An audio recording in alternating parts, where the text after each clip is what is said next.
On the morning of March 23, 1980, 20 men entered the Arizona Canyon country with rifles, shovels, and a map that promised salvation.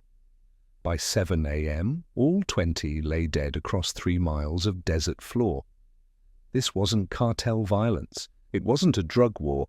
It started over a piece of paper, a treasure map found in a barn depicting gold that may never have existed.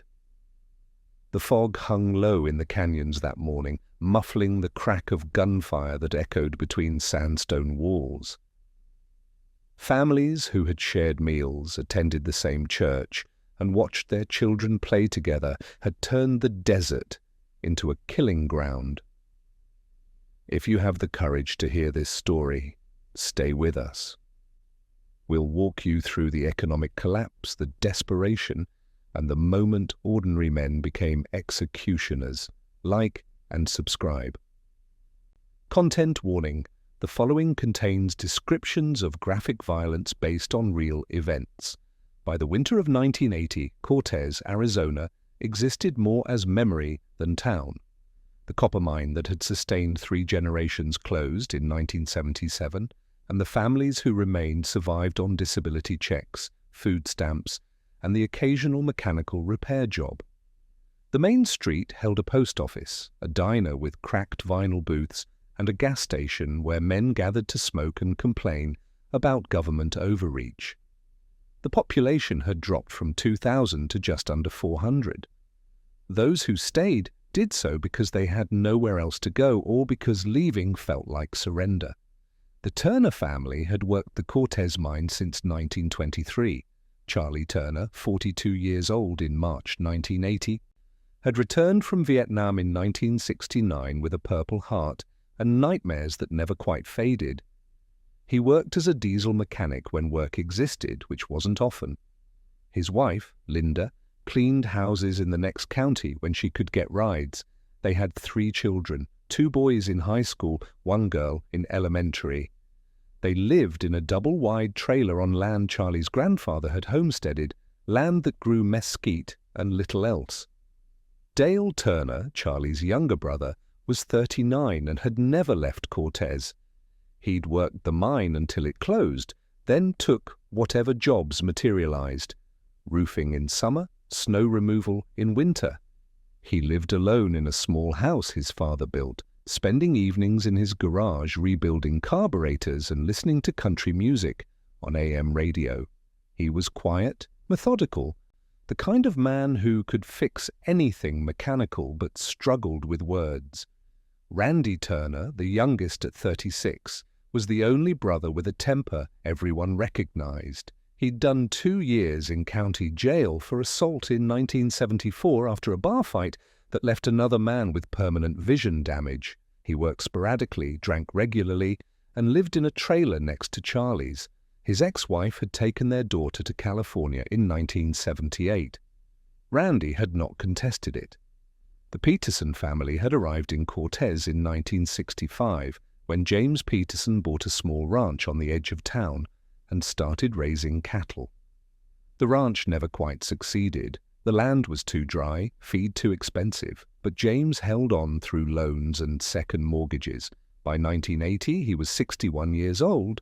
His wife had died from cancer 2 years prior, and he lived with his son Ben, 34, and Ben's wife and 2 young children. Ben worked part-time at the gas station and helped his father with the failing ranch. They owed money to nearly everyone in town. The 2 families had been friendly once. Charlie and James had worked the same shift in the mine during the early 70s. Their children had played together. Linda Turner had brought casseroles when James's wife was dying.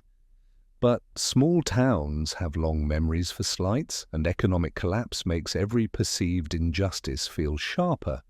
The trouble started with borrowed money.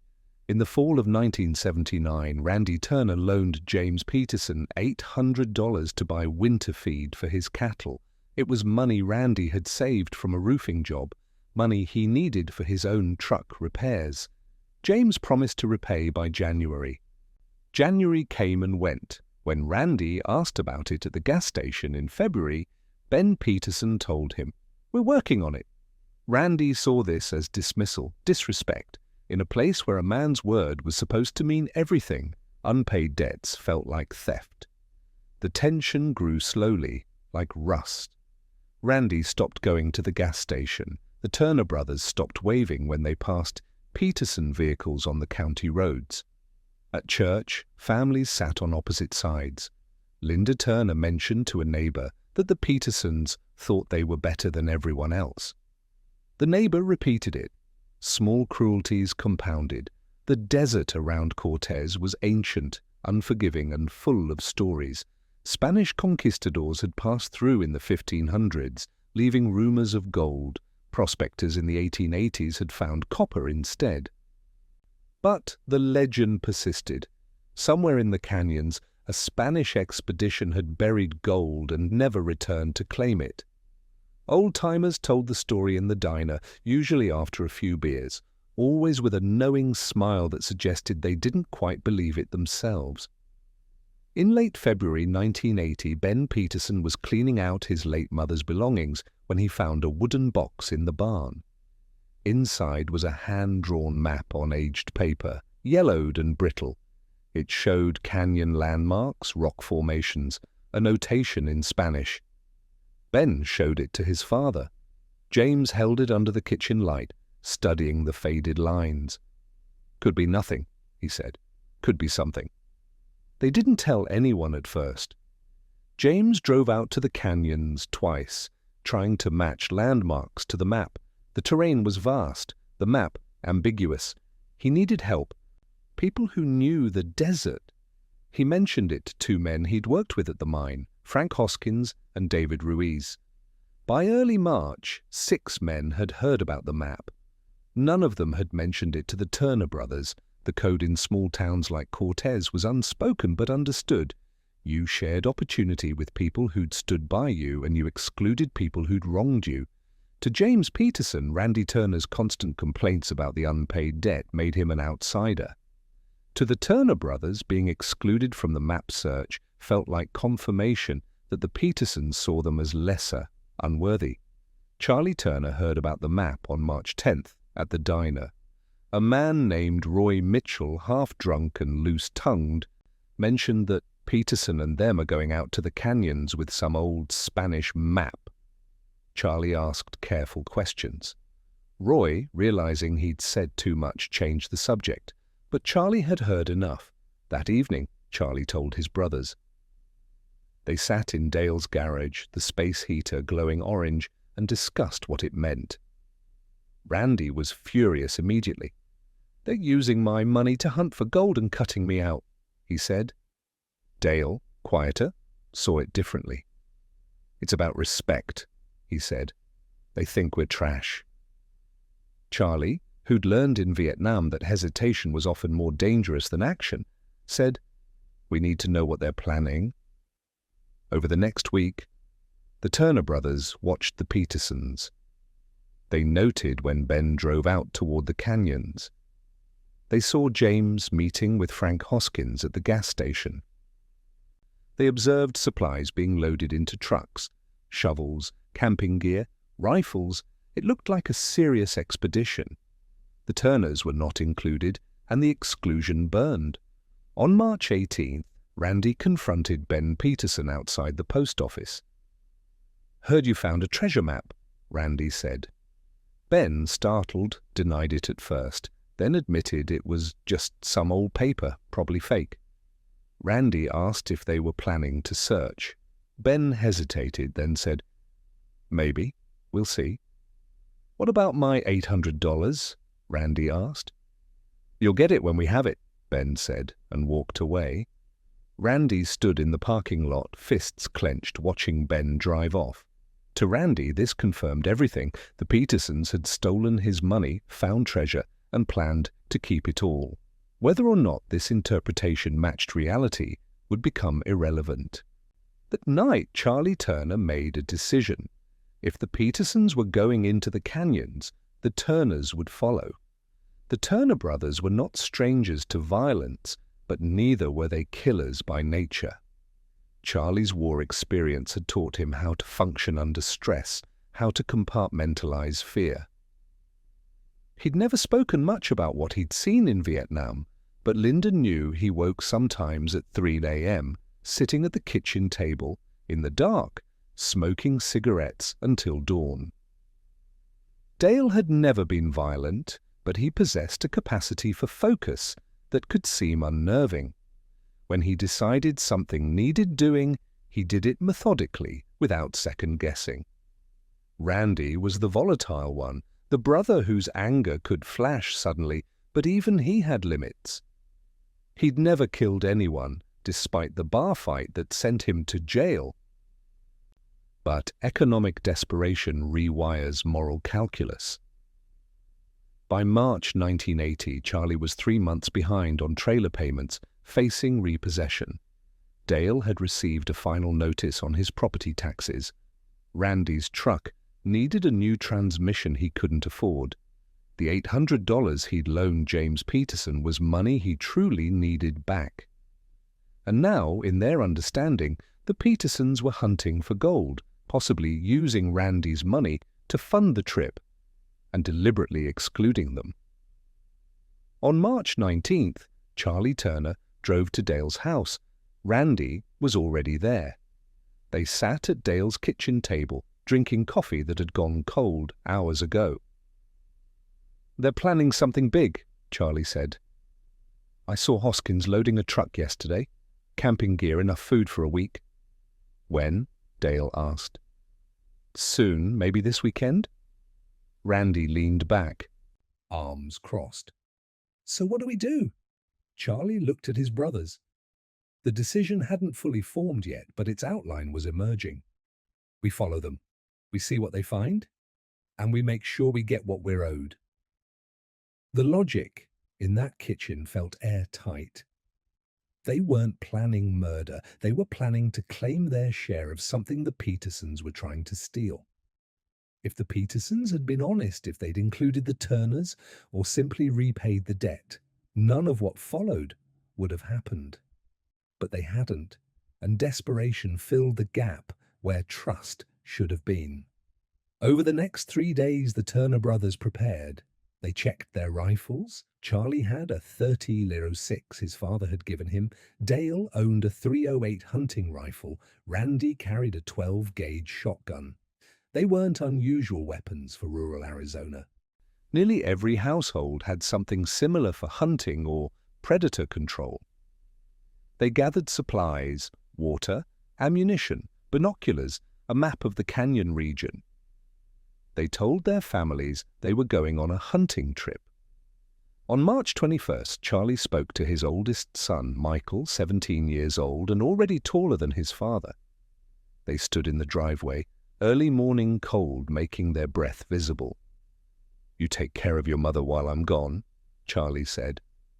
Michael nodded. "Where you going?" "Hunting," Charlie said. "Might be a few days." "You taking Uncle Dale and Uncle Randy?" "Yeah." Michael watched his father load the truck.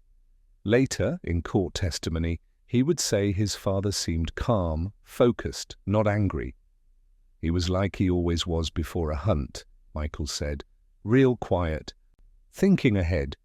What none of the Turners knew was that the Petersons had also been preparing, and that 14 other men, friends, former co-workers, distant relatives, had joined James Peterson's expedition. What began as 2 families in conflict had expanded into 2 armed groups heading toward the same stretch of desert, both believing they had rightful claim. On March 22, 1980, James Peterson sat at his kitchen table reviewing the map one more time.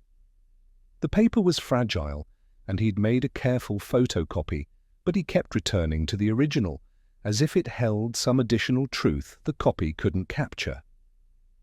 His son Ben sat across from him, drinking coffee. "You sure about this?" Ben asked. James looked up. "Sure about what?" "About going. About all of it." "We need this," James said quietly. "Ranch is gone if we don't get money somehow." The ranch had been failing for years, but the final blow came in January when a particularly harsh freeze killed 30 head of cattle. The bank had sent foreclosure notices, James had borrowed from friends and delayed payments, but the mathematics were unforgiving.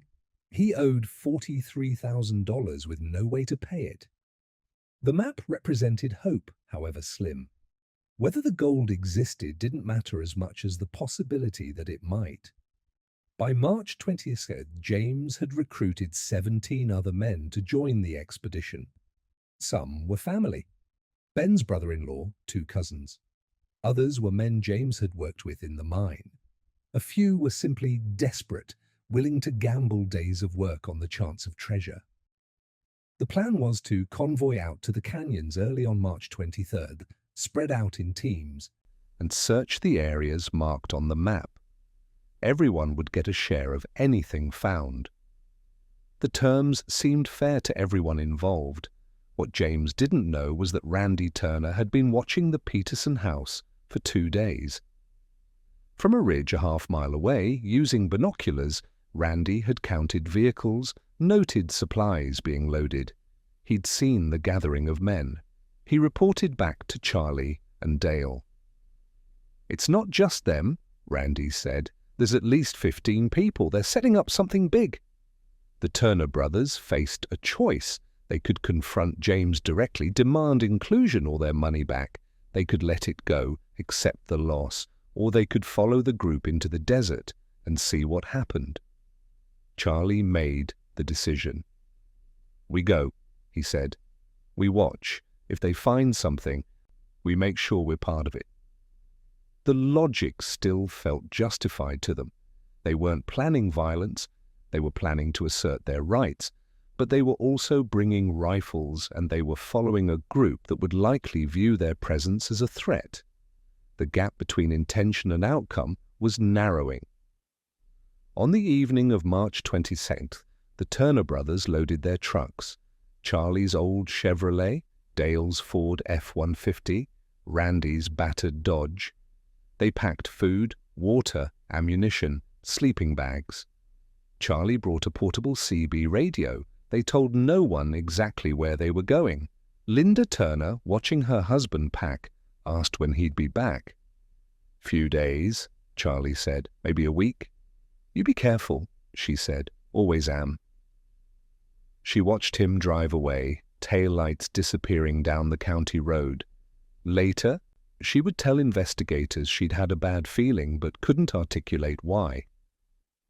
"He was different," she said. "Not angry, just, set on something." In the Peterson house, James was giving final instructions to his group. They'd meet at 4:30 a.m. at the gas station, then convoy out together, stay in radio contact, work in teams. If anyone finds something, call everyone else in. Share everything equally. It sounded organized, civilized, reasonable. By midnight, both groups were asleep, preparing for an early departure. The desert was silent, the temperature dropping toward freezing. Within 9 hours, 20 men would be dead. The Turner brothers met at 4:01 a.m. at Dale's house. The sky was still dark, stars bright and cold overhead. They drank coffee standing in the driveway, breath fogging the air. None of them had slept well. Charlie reviewed the plan. They'd follow the Peterson convoy at a distance, see where they set up, then decide how to approach. "We're not looking for trouble," Charlie said. "We just want what's fair." Randy, chambering shells into his shotgun, nodded. Dale said nothing, methodically checking his rifle, his face unreadable in the dim porch light. They drove separately, maintaining radio contact. By 4:45 a.m., they were parked on a ridge overlooking the gas station, watching the Peterson group assemble. Trucks and pickups arrived, men greeting each other with handshakes and thermoses of coffee. James Peterson stood in the center, holding the map, pointing toward the eastern canyons. The scene looked almost festive, like the start of a hunting trip or camping expedition. At 5:10 a.m., the convoy departed. 8 vehicles, 17 men total. James had consolidated the group, leaving 3 men behind due to vehicle troubles. The Turner brothers waited 5 minutes, then followed, staying far enough back that their headlights wouldn't be noticed. The drive took 90 minutes, following county roads that deteriorated into dirt tracks. The landscape transitioned from scrubland to canyon country, rock formations rising against the lightening sky. Fog had settled into the low areas, thick and cold. By 6:40 a.m., the Peterson convoy stopped at a location that matched the map. A wide canyon mouth flanked by distinctive sandstone pillars. The Turner brothers parked 2 miles back and approached on foot, carrying rifles and binoculars. They reached a vantage point on a ridge overlooking the canyon floor. By 7:15 a.m. below, the Peterson group had spread out into 3 teams, each searching different areas. The men moved slowly, consulting copies of the map, probing the ground with shovels. Charlie, Dale, and Randy watched for 20 minutes. Then Charlie made a decision that would alter everything. "We go down," he said. "We talk to them." Later, investigators would debate whether this was sincere negotiation or tactical positioning. Charlie would claim in his trial testimony that he genuinely intended to speak with James, to request inclusion or repayment. The prosecution would argue he was establishing tactical advantage, approaching under the guise of conversation before initiating violence. The truth likely contained elements of both. At 7:37 a.m., according to later forensic reconstruction, the Turner brothers descended from the ridge and approached the nearest team, James Peterson, Ben Peterson, and Frank Hoskins. They were approximately 200 yards from the main group when James saw them coming. What happened in the next 60 seconds would become the most disputed aspect of the entire incident. Multiple interpretations exist, supported by contradictory witness testimony from the few who survived the initial exchange. According to Charlie Turner's later testimony, "We walked up with rifles lowered, not pointed. I called out to James, said we needed to talk. He reached for his rifle. I thought he was going to shoot. I fired first." According to Frank Hoskins, who survived with serious injuries, "They came down aggressive, rifles up. Charlie Turner didn't say nothing, just opened fire. James didn't have time to reach for anything." According to Ben Peterson, in his dying statement to first responders, "I don't know, everything happened so fast. 1 second we're digging, next second there's shooting everywhere." The physical evidence was ambiguous. James Peterson was shot first, hit in the chest from approximately 40 feet.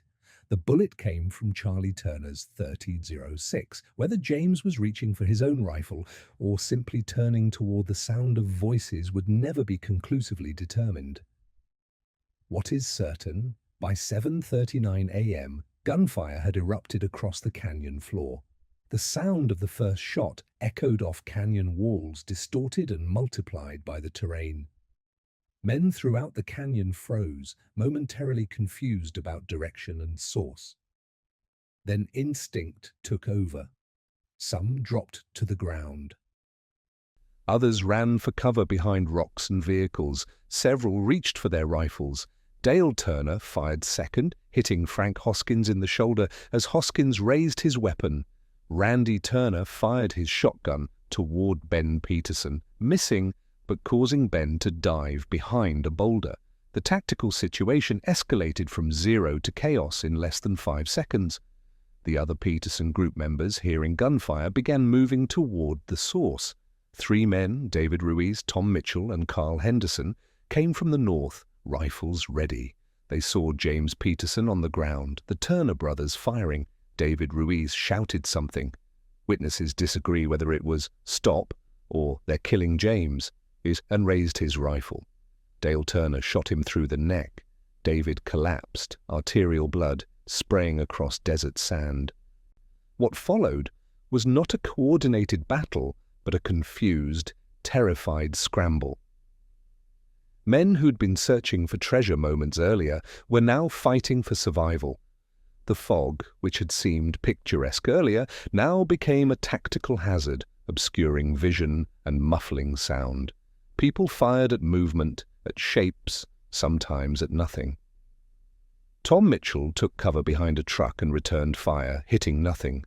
Carl Henderson ran toward James's body, attempting to help, and was shot by Randy Turner. The shotgun blast caught him in the side, and he fell near James, still alive, but unable to move. By 7:43 a.m., 4 minutes after the first shot, 5 men were down, 3 dead or dying, 2 wounded.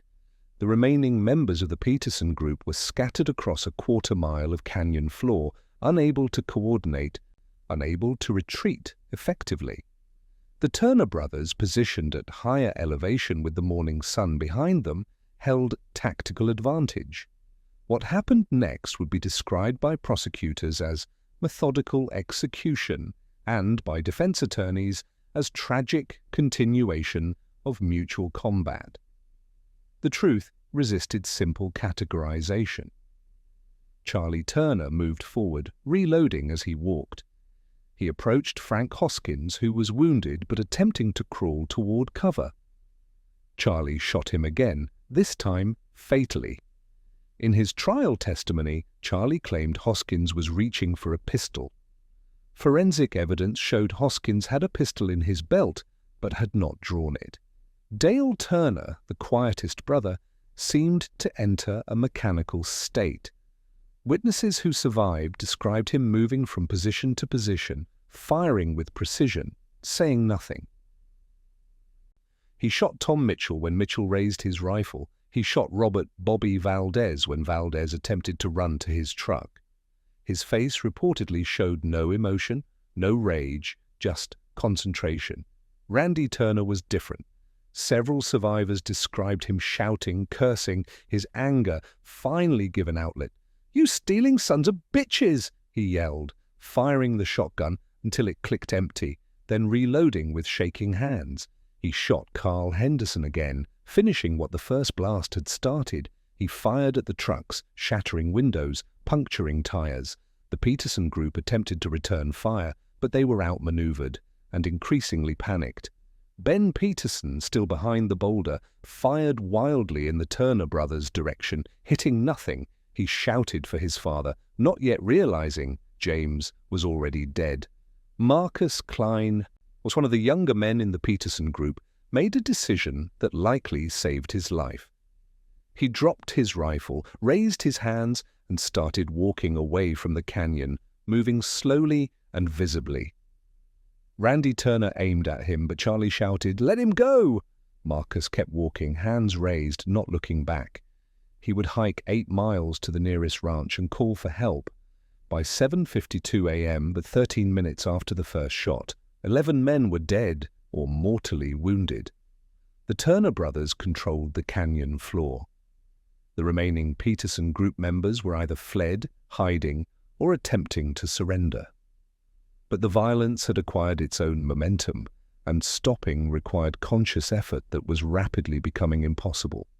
In the aftermath, investigators would attempt to map every shot, every death, constructing timelines and trajectories. The forensic reports ran to hundreds of pages, cataloging shell casings, blood spatter patterns, bullet impacts. But documents couldn't capture the psychological unraveling that occurred in those minutes. The way violence, once initiated, reshaped the men participating in it. Charlie Turner would later describe a dissociative state. "It was like watching myself from somewhere else," he testified.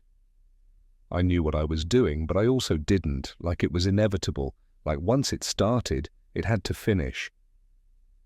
Psychologists would debate whether this was genuine dissociation or post hoc rationalization, but multiple combat veterans would recognize the description.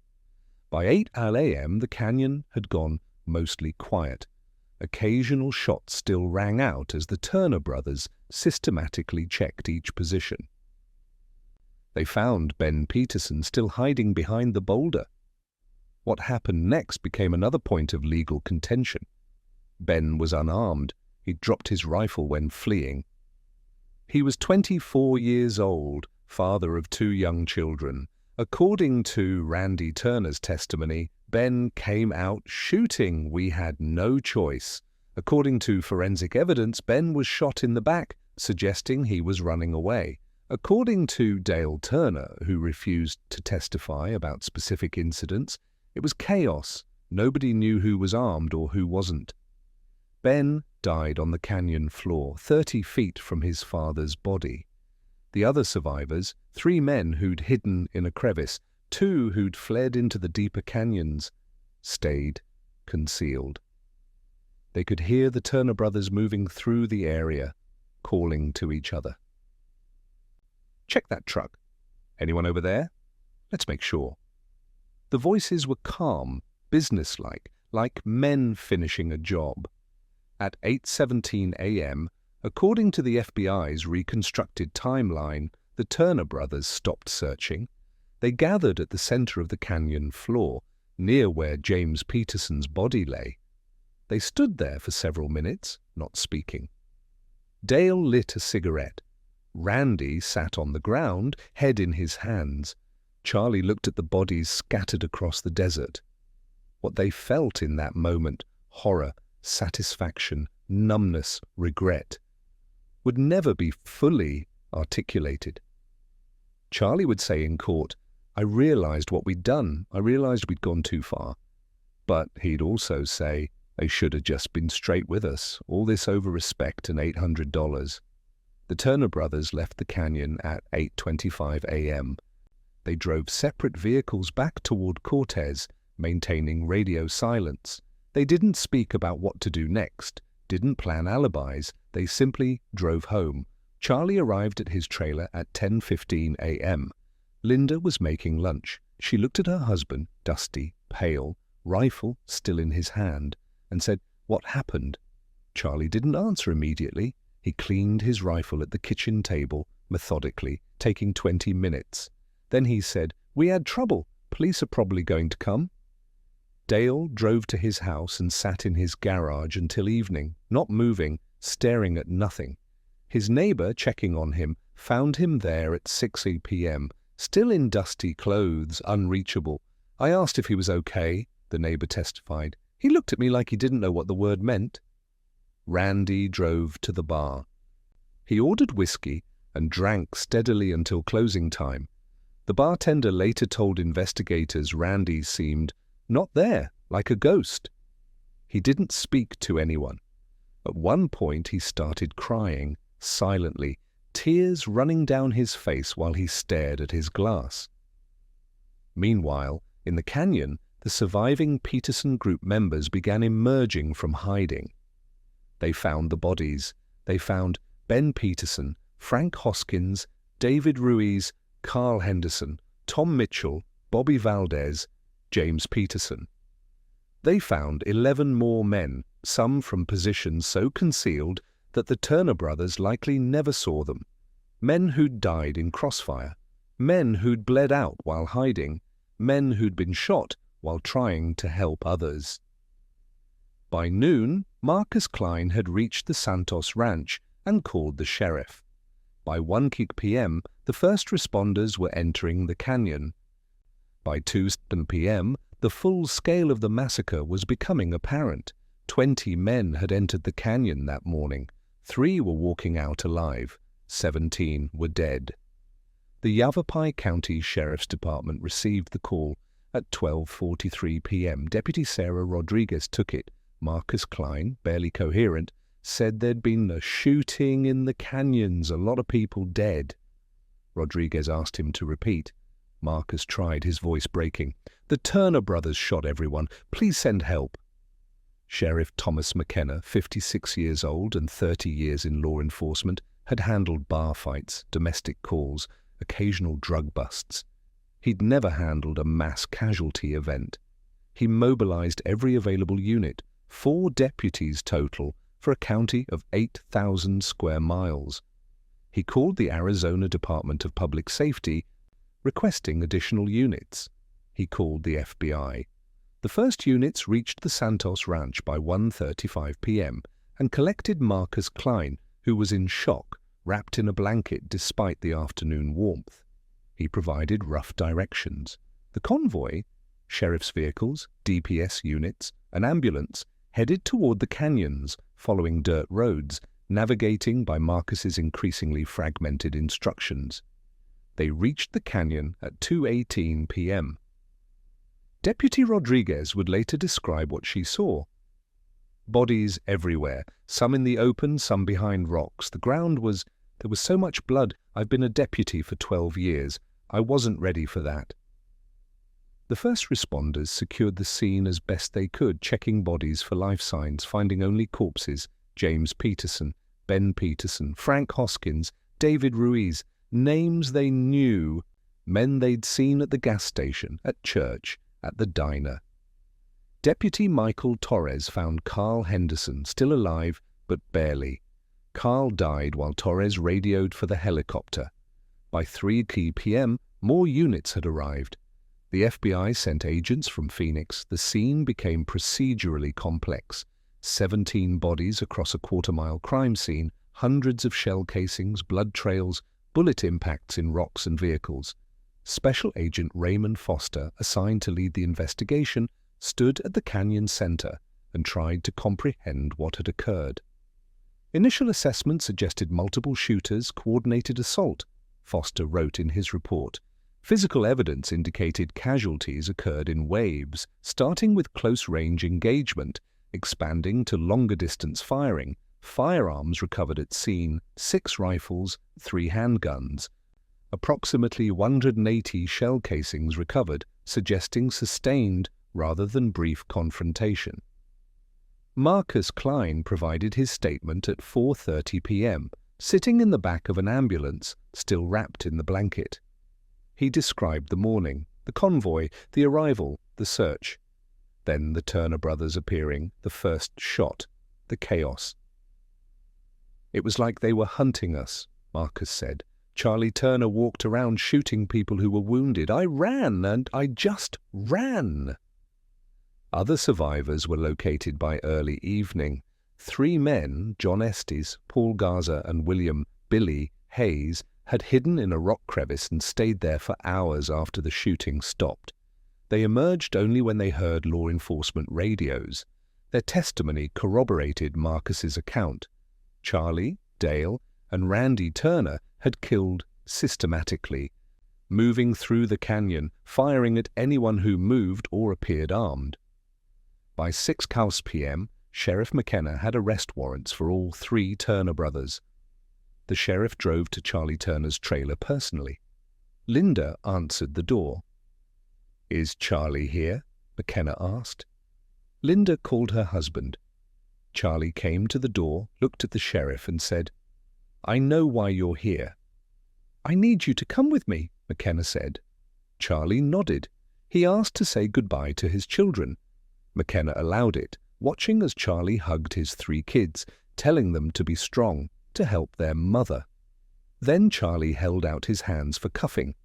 He was arrested without incident at 6:23 p.m. Dale Turner was arrested at his house at 6:45 p.m. He offered no resistance, said nothing, allowed himself to be handcuffed and placed in the vehicle. His face remained expressionless. Randy Turner was arrested at the bar at 7:10 p.m. He was drunk, belligerent initially, but when he saw Sheriff McKenna's face, he deflated. "How many?" he asked. "How many dead?" 17, McKenna said. Randy closed his eyes. "Jesus Christ!" "You're under arrest for murder," McKenna said. "Yeah," Randy said quietly. "I guess I am." By 8 p.m., all 3 Turner brothers were in custody at the county jail, held in separate cells, not speaking. The booking officer noted that Charlie Turner appeared calm, Dale Turner appeared blank, and Randy Turner appeared destroyed, like a man who realizes what he's done. In Cortez, news was spreading. Families were learning their fathers, sons, brothers weren't coming home. 17 families fractured in a single morning. The Peterson Ranch house sat empty, 2 children waiting for a father who would never return. The hours before the massacre had been ordinary, almost banal. On the evening of March 22nd, while the Turner brothers loaded their trucks, the Peterson group members were saying goodnight to families, setting alarms for 4 a.m., laying out clothes for the morning. James Peterson had eaten dinner with Ben and Ben's family, meatloaf, mashed potatoes, canned green beans. His grandchildren, ages 4 and 6, had shown him their schoolwork. After dinner, James reviewed the map one more time, then went to bed at 9:30 p.m. He set his alarm for 3:45 a.m. His last words to his son, according to Ben's wife Sarah, were, "This might change everything." Ben Peterson had helped put his children to bed. He read them a story about a brave knight. His daughter asked when he'd be back. "Few days," he said, "maybe sooner, if we're lucky." He kissed them good night.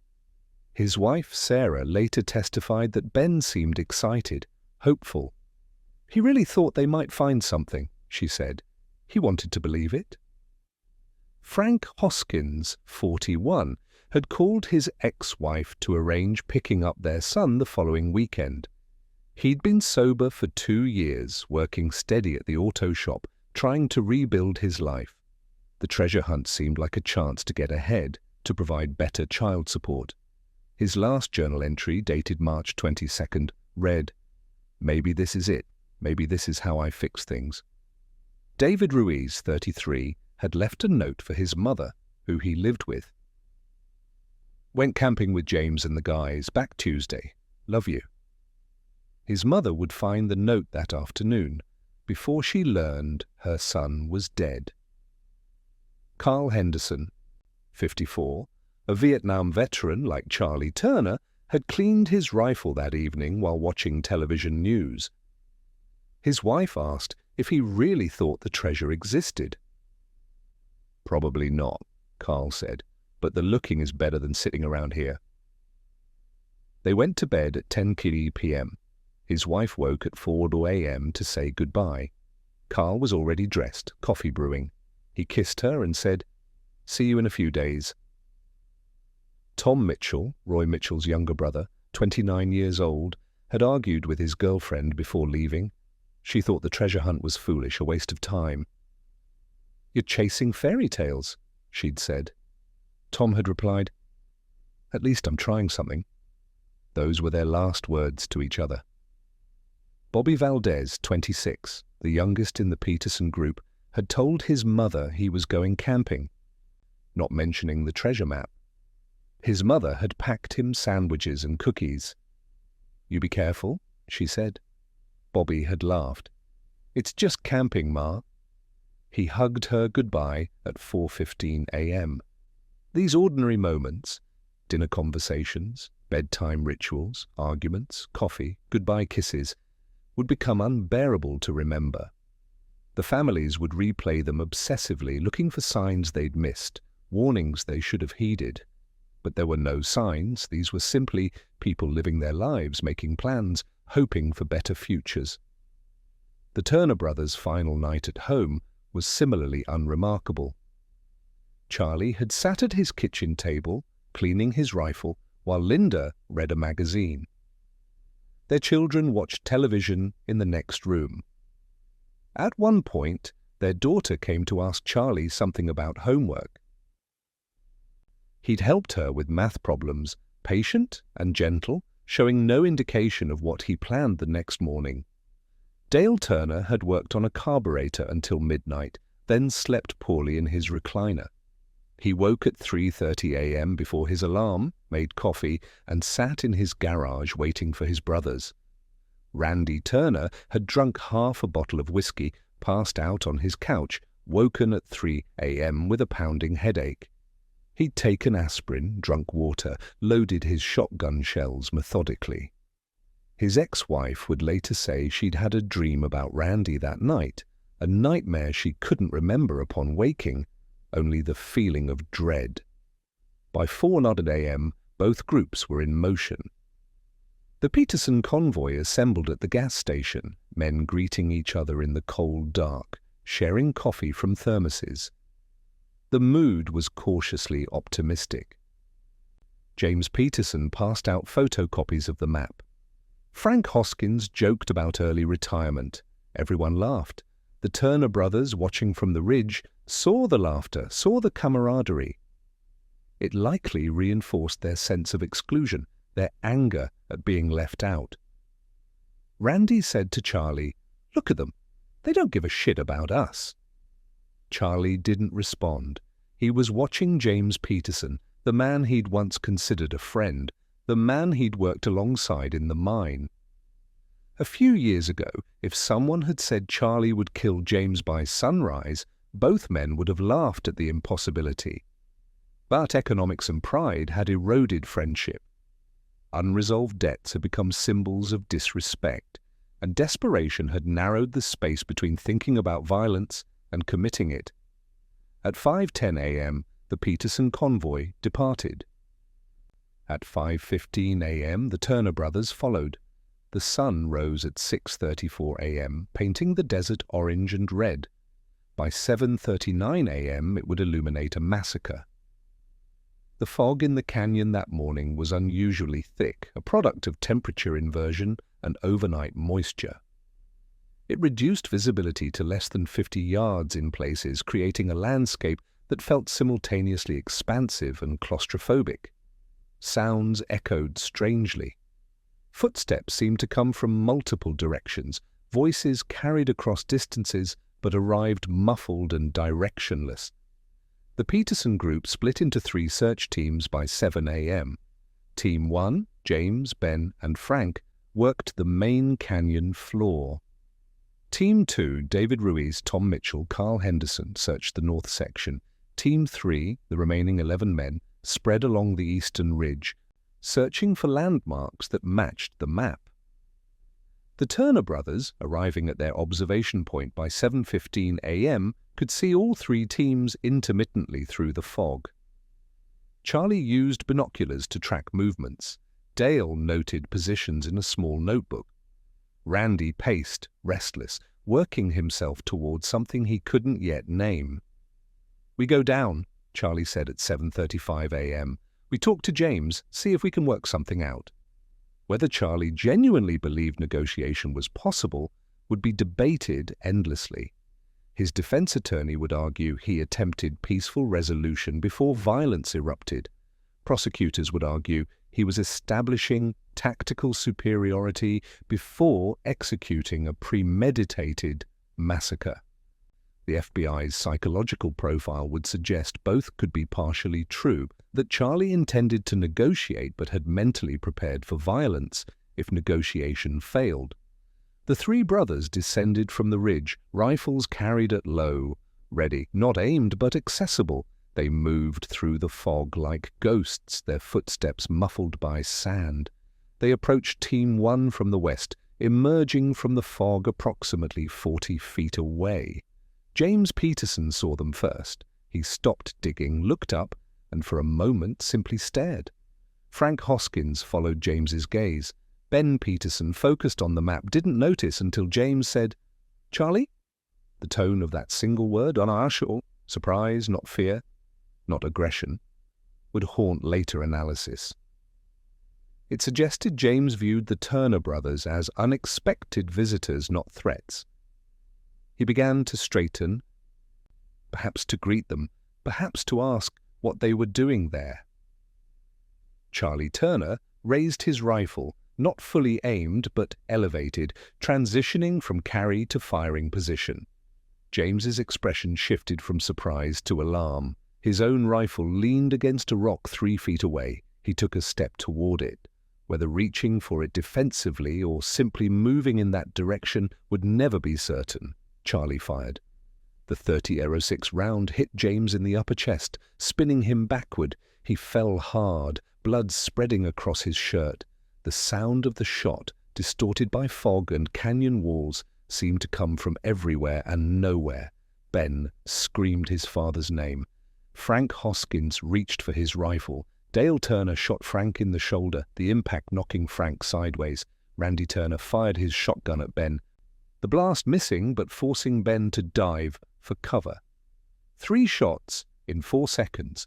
The massacre had begun. Team 2, hearing gunfire, began running toward Team 1's position. David Ruiz arrived first, emerging from the fog with his rifle raised. He saw James Peterson on the ground, saw the Turner brothers firing. He shouted and raised his weapon. Dale Turner shot him in the neck.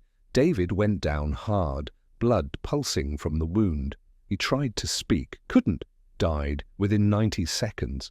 Tom Mitchell and Carl Henderson took cover behind a large boulder, attempting to assess the situation. Tom raised his head to look, and Randy Turner fired again, the shotgun pellet striking the rock inches from Tom's face. Carl, a veteran who'd survived Vietnam, tried to flank the Turner brothers, moving through the fog in a wide arc. Charlie Turner saw the movement, tracked it, fired twice. The second shot hit Carl in the side, and he collapsed. Team 3, spread along the eastern ridge, heard the gunfire but couldn't determine its source. The fog and echoes made localization impossible. Several men began moving toward Team 1's last known position. Others froze, uncertain. 2 men, Marcus Klein and another whose identity was never confirmed, made the decision to run, fleeing toward their vehicles. The fog that had seemed picturesque at sunrise now became a killing field's accessory. Men fired at sounds, at movements, sometimes at each other, without realizing it. The Turner brothers, having initiated the violence and holding advantageous positions, maintained tactical control, but even they struggled with visibility and chaos. Charlie Turner advanced toward Frank Hoskins, who was wounded but alive, trying to crawl toward cover. Frank looked up, saw Charlie approaching, tried to raise his hands. "Don't," he said, or tried to say. Witnesses disagree about whether the word was audible. Charlie fired from 10 feet, the round entering Frank's chest. Frank died instantly. Dale Turner moved methodically, checking positions, firing at anyone who appeared armed. His face remained expressionless.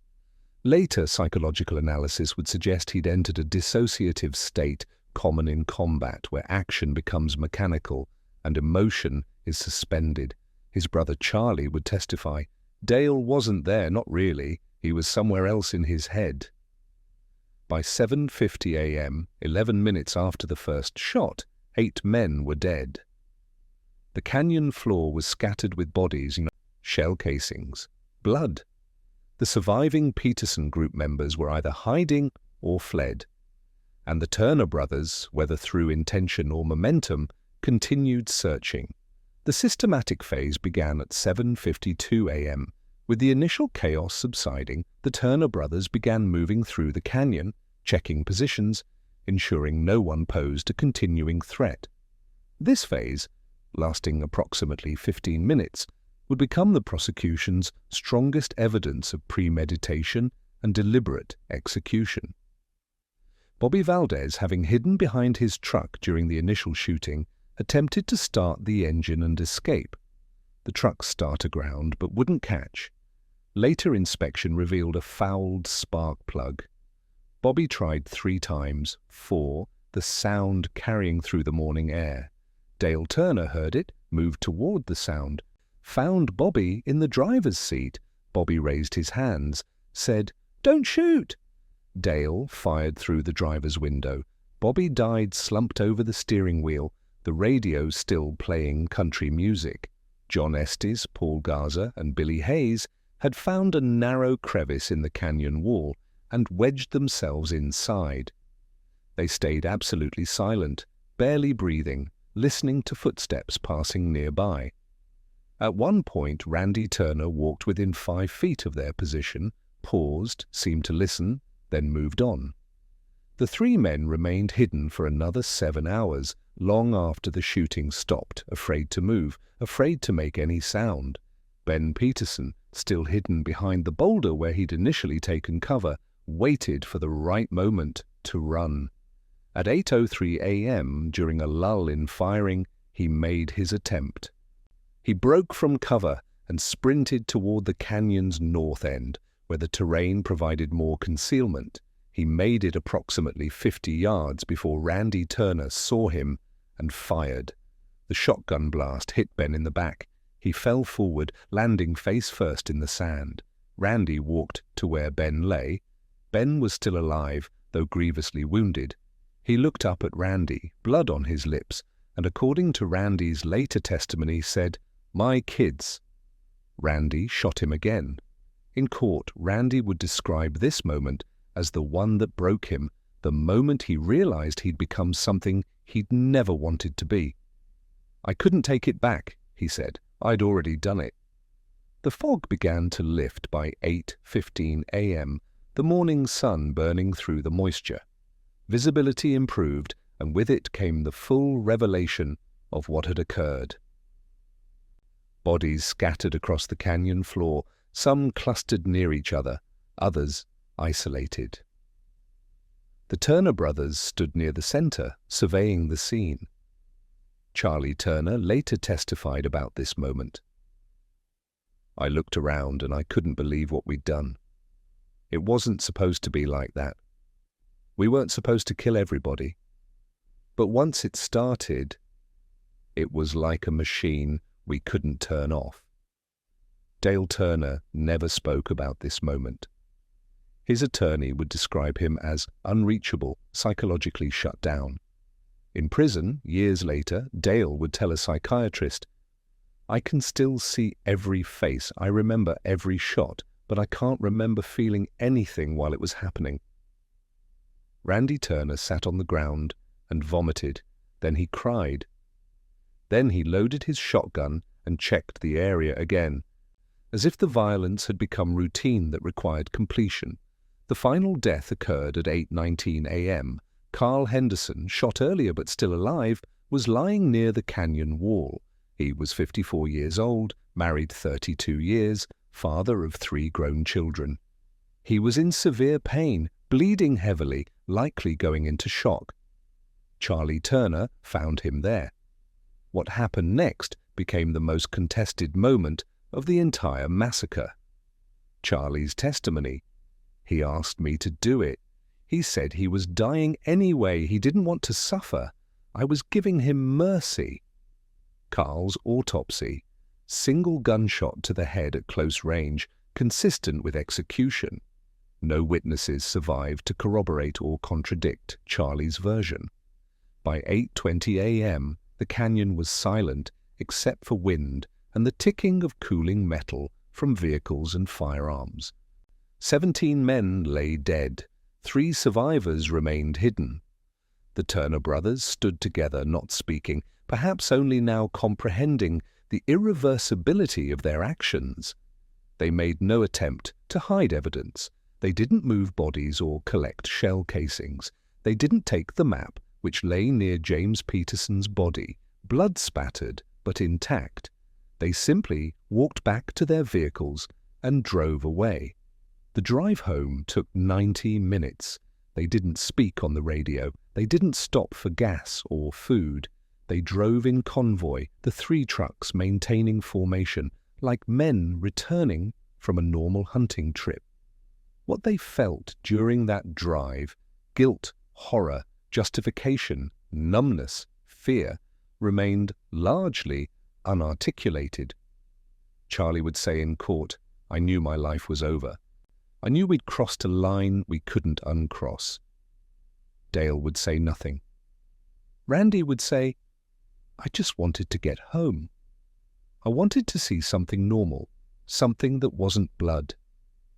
The canyon behind them held 17 bodies, hundreds of shell casings, tire tracks, boot prints, blood trails, all the forensic evidence that would eventually document the massacre minute by minute, shot by shot, death by death. But it couldn't document the psychological journey that had brought 3 desperate men to commit mass murder over a debt, a map, and wounded pride. The sun continued to rise, burning away the fog, illuminating the desert in harsh morning light. The bodies lay where they'd fallen. The wind began to blow, disturbing the sand, beginning the slow process of covering and uncovering, revealing and concealing, that would continue for decades. Deputy Sarah Rodriguez had been a law enforcement officer for 12 years. She'd handled fatal car accidents, a murder-suicide, several ranch accidents involving machinery. She thought she'd developed the necessary psychological armor. But standing at the canyon's center at 2:30 p.m. on March 23, 1980, she realized she'd been wrong. The bodies were everywhere, she testified during the trial. Some of them looked peaceful, like they'd just laid down to rest. Others... She paused, unable to continue. The prosecutor let the silence stand. The crime scene processing took 48 hours. FBI agents, state forensic specialists, and county investigators worked in shifts, photographing, measuring, documenting. They collected 183 shell casings, 97 rifle rounds, 74 shotgun pellets, 12 pistol cases. They mapped the position of each body, noting wounds, trajectories, estimated times of death. They collected blood samples, fiber evidence, fingerprints. Special Agent Raymond Foster supervised the investigation. At 61 years old, nearing retirement, he'd investigated bank robberies, organized crime, domestic terrorism. He'd never seen anything like this. The scale was overwhelming, he wrote in his report, but more disturbing was the methodical nature of the violence. This wasn't passion or panic. By the end, it was systematic. The ballistics analysis confirmed what survivors had testified. The vast majority of shots had been fired by the Turner brothers. Of the 17 victims, 14 had been killed by .30-06, .308, or 12-gauge shotgun fire, matching the Turner weapons. 3 had been killed by weapons belonging to the Peterson group, victims of crossfire or misidentification in the fog. James Peterson had been shot once, fatally. Ben Peterson had been shot 3 times, once while running, twice after falling. Frank Hoskins had been shot twice, the second shot at close range. David Ruiz once, Carl Henderson 3 times. The pattern suggested initial confrontation followed by what prosecutors would term finishing shots. The autopsies were conducted at the Yavapai County Medical Examiner's Office over 5 days. Dr. Margaret Chen, the chief medical examiner, wrote detailed reports on each victim. In her summary, she noted, multiple victims show evidence of being shot after initial incapacitation, suggesting intentional killing of wounded persons. And this pattern is consistent with execution rather than combat. The Turner brothers were arraigned on March 26, 1980. All 3 were charged with 17 counts of first-degree murder. They entered initial pleas of not guilty. Bail was denied. They were held in separate cells at the county jail, placed on suicide watch. Linda Turner visited her husband on March 28th. She brought their children. The visit lasted 30 minutes, conducted through plexiglass and telephone handsets. The children were confused, frightened. Their oldest son, Michael, asked his father why.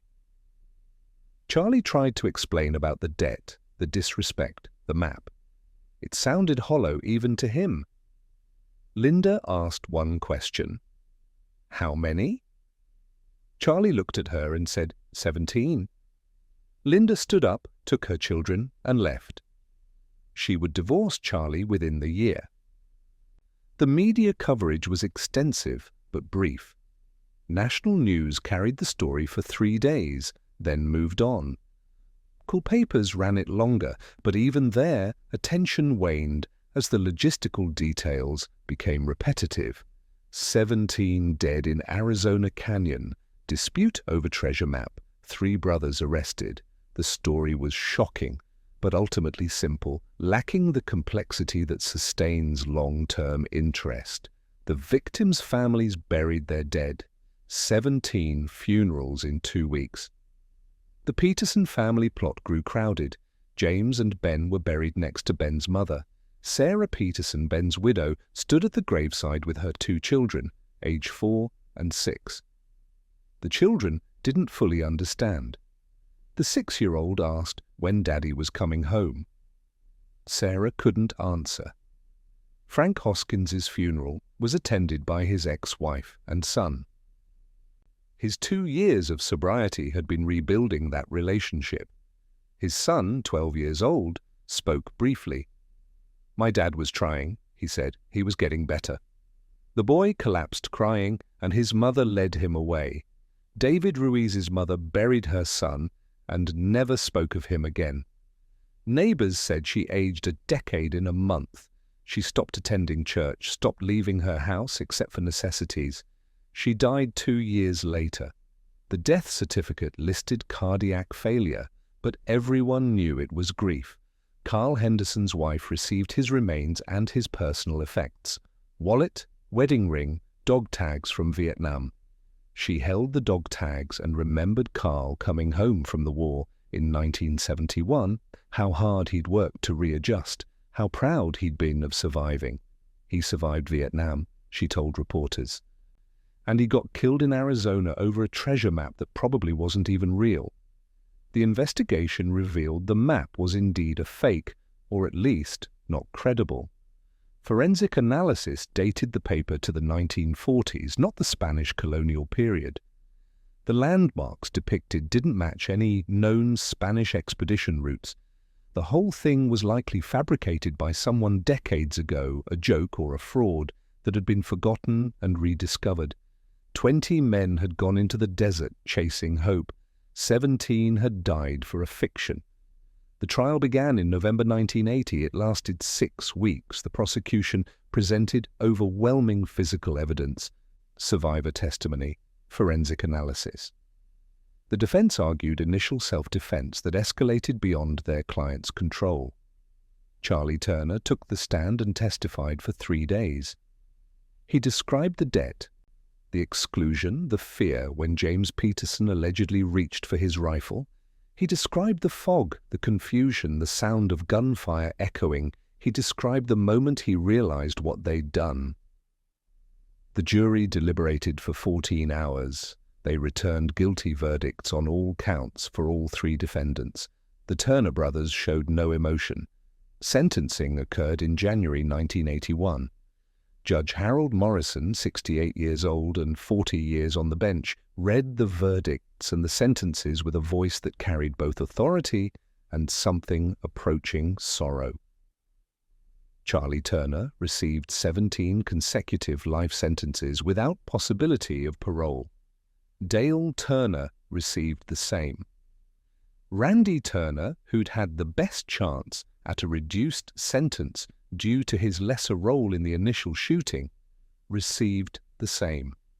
Judge Morrison addressed the defendants before final sentencing. "You destroyed 17 families, you orphaned children, you widowed spouses, you took sons from mothers, fathers from children, husbands from wives, and for what? A debt, a map, your wounded pride." He paused. "The court cannot comprehend how human beings could commit such acts against their neighbors, but the court must sentence you according to law, and the law demands that you spend the remainder of your lives in prison." Charlie Turner had one statement. "I'm sorry," he said. "I know that doesn't fix anything. I know it doesn't bring anybody back, but I am sorry." Dale Turner said nothing. Randy Turner asked to address the court. Judge Morrison allowed it.